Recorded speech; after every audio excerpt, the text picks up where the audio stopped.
বিসমিল্লাহির রহমানির রাহিম। সর্বশক্তিমান আল্লাহ তাআলা রাব্বিল আলামিন। আলহামদুলিল্লাহ।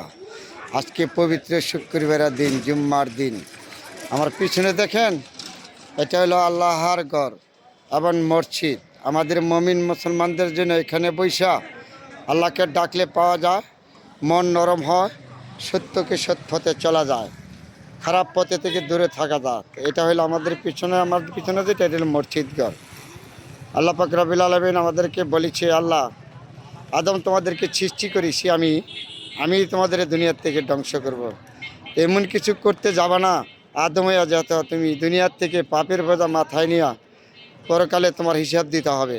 তুমি দুনিয়ার থেকে পাপের বোঝা পাতলা করে চলে আসছো আমার কাছে, আল্লাহ পাক নিজে বলেছে। তারপর আজকে মসজিদে দাঁড়িয়ে থেকে কথা বলেছি, আমাদের মুমিন মুসলমানদের কয়েকটি সম্পদ, এই সম্পদগুলো আমাদের দুনিয়াতে কামায় নিতে হবে। দেখেন, আমাদের রোজা, নামাজ, হজ, জাকাত সৎভাবে চলা, এটা হলো আমার মুমিন মুসলমানদের দায়িত্ব, প্রতিটি মুসলমানদের জন্য। পরের হক নষ্ট না করা, পরের ক্ষতি না করা, পরের গিল্লা না করা, পরের ধন সম্পদ নষ্ট না করা, একজন মানুষই আরেকজন মানুষের জীবন নাশ করা, মানুষের রিজিকের উপরে আঘাত দেওয়া, এগুলি থেকে আপনার আমার সবার জন্য মঙ্গলজনক, বিরত থাকার জন্য ভালো। তাহলে আমাদের একটা, যেমন রৌদ্রের মধ্যে আপনি ক্লান্ত হবেন, রৌদ্রের মধ্যে ক্লান্ত হয়ে আপনি যখন একটা গাছতলায় যাবেন, গাছতলায় গেলে আপনি ঠান্ডা পাবেন। আপনি যখন গরম হবে বাসায়, যখন আপনি এসি ছাড়বেন, ফ্যান ছাড়বেন, তাহলে এখানে ঠান্ডা হবেন। এরকমই আমাদের এই মসজিদ ঘরটা। আপনি যত বড় গুনাহগার হন, পাপ হন, আপনি যখন এই মসজিদ ঘরে আসবেন, 5 ওয়াক্ত নামাজ পড়বেন, আপনার এই দেহ পানির মতো ঠান্ডা হয়ে যাবে। আল্লাহ পাক রব্বুল আলামিন নিজে বলেছে। তাহলে আপনার খারাপ কাজের থেকে বিরত থাকতে পারবেন। আপনি একজন মুমিন মুসলমান হিসাবে আপনার রোজা, নামাজ, হজ, জাকাত এগুলি আপনার আদায় করতে হবে। আপনি জাকাতের যদি তৌফিক থাকে আদায় করার জন্য, কারণ আপনি জান্না শুনে পরের হক নষ্ট করতে পারবেন না একজন মানুষ হিসাবে আপনি। তাহলে আমাদের এই মসজিদ ঘরে, যেমন রৌদ্রের মধ্যে থেকে আপনি ক্লান্ত হয়ে গেছেন, গাছতলায় গেলে ঠান্ডা হয়ে যাবেন, এই মসজিদ ঘরে আলে আমাদের মন ঠান্ডা হয়ে যাবে, শরীর ঠান্ডা হয়ে যাবে, খারাপ কাজে থেকে আমরা বিরত থাকতে পারবো। আসেন, এই সমস্ত চিন্তা ভাবনা আমাদের মাথায় প্রতিটা মানুষের থাকা উচিত। যেহেতু আমরা এই দুনিয়াতে চিরদিন কেউ থাকবো না, আমিও থাকবো না, আপনিও থাকবেন না, চলে যাবেন, রয়ে যাব। আপনি যে পাপ গুনাহ অন্যায় করবেন এগুলি রয়ে যাবে, এগুলি আপনি জবাবদিহি করতে হবে, আজ না হলে কাল। এটা হলো সর্বোচ্চ বড় কথা। যে মুসলমান হিসাবে আমাদের যেগুলি কাজ করার এগুলো আমাদের করতে হবে, না হলে আমরা তো এই দুনিয়াতে কী জবাব দেব, চলে যাব পাপের বোঝা মাথায় নিয়ে।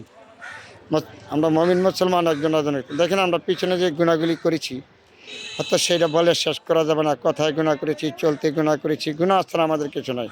তাহলে পিছনের গুণাগুলি যদি আল্লাহকে ডাকি, আল্লাহ বলেছে না আমাদেরকে, আদম তুমি পাহাড় পরিমাণ গুনাহ করো, তুমি আমাকে ডাকার মতন ডাকা, অবশ্যই আমি তোমাকে ক্ষমা করে দেবো, মাফ করে দেবো, আল্লাহ নিজে বলেছে না। আসেন না, আমরা যে পিছনে যে গুণাগুলি করেছি আল্লাহর কাছে ক্ষমা চাই, আল্লাহর কাছে থবা কাটি, এ আল্লাহ তুমি আমাদেরকে মাফ করে দাও, ক্ষমা করে দাও। আমরা গুনাহগার বান্দা, আমরা গুনাহ করেছি, অন্যায় করেছি, সামনে আর করবো না, তুমি আমাদেরকে ক্ষমা করে দাও, মাফ করে দাও গো মাওলা, তুমি বিনি কিনা মাহবুদ নয়। যাতে এইভাবে আল্লাহর কাছে আমরা চাবো, অবশ্যই আল্লাহ আমাদেরকে ক্ষমা করে দেবে। যারা এখনও নামাজ পড়েন নাই, নামাজের জন্য তাদের একজন আরেকজনকে বলবেন, মুমিন ভাইদেরকে আপনার দায়িত্ব বলার জন্য। তো নামাজ ছাড়া কোনো উপায় নেই, পৃথিবীতে চলে যাবেন সবাই, আপনি চলে যাব, আমি চলে যাব, এই বাড়ি গাড়ি দালান কোটা সব থেকে যাব, সব থেকে যাব, কিন্তু আপনি কিচ্ছু নিতে পারবেন না সাথে, নিয়ে যাবেন আপনি যেটা সৎভাবে চলছেন, আমল নামা এগুলি নিয়ে আপনি জবাবদিহি করতে হবে। আসেন, আমরা পিছনে গুণাগুলি যে আল্লাহর কাছে ডাকি আমরা ক্ষমা করি, ক্ষমা চাই, আল্লাহ তুমি আমাদেরকে ক্ষমা করে দাও, আমরা সামনে আর গুনাহ করবো না। কিন্তু আমরা মুসলমান, মুমিন মুসলমান, একজন আরেকজনের প্রতি হয়তো ভালোবাসা দিয়ে থাকবো। কে বড়, কে ধনী, কে গরিব, কে কালো, সেটা বড় কথা না। আমরা মানুষ হিসেবে পৃথিবীতে আসছে, সেইটা হলো সর্বোচ্চ বড় কথা। আসেন, আমরা সত্যকে সত্য বলি, মিথ্যাকে মিথ্যা বলি, তারপর আপনার জীবন আমার জীবন সুন্দর হবে। আপনি একজন পরিবারের দায়িত্ব ব্যক্তি, আপনার পরিবারকে সাবধান করার দায়িত্ব আপনার, ভালো মন্দ থেকে দায়িত্ব দেখার আপনার। তাহলে আপনি যদি আপনার পরিবারের ছেলে মেয়েদেরকে শাসন না করেন, তাহলে আপনি তো কখনো আপনার ছেলে মেয়ে খারাপ হতে যাবে। তার জন্য আপনি নিজের কাছে সম্পূর্ণ কিছু, আপনার যে গরিব তত বড় কথা না, ধনী বড় কথা না, গরিব ধনী মিলে তো আমরা মানুষ দুনিয়া থেকে, তাই না? আল্লাহর তো আমাদেরকে সৃষ্টি করেছে গরিব ধনী মিলায়া। এগুলি থেকে আমরা যত পাপ কাজে থেকে বিরত থাকতে পারি, এত আপনার জন্য মঙ্গলজনক। আসেন, সবাইকে আমরা একসাথে এগিয়ে যাই। আমরা যে মুসলমান হিসেবে আমাদের যে দায়িত্ব দিয়েছে আল্লাহ, এই দায়িত্বগুলি করার চেষ্টা করি। সবার সাথে মহব্বত ভালোবাসা দিয়ে, আন্তরিকতা দিয়া চলা, এগিয়ে যাওয়ার চেষ্টা করি। তাহলে আজকে পবিত্র শুক্রবারের দিন জুম্মার দিন এই দিনে উচিত আমাদেরকে সবাইকে মাফ করে দেন। অনেকগুলি কথা বলেছি, সবাই আমাকে ক্ষমা দৃষ্টিতে দেখবেন। আলহামদুলিল্লাহ, আলহামদুলিল্লাহ।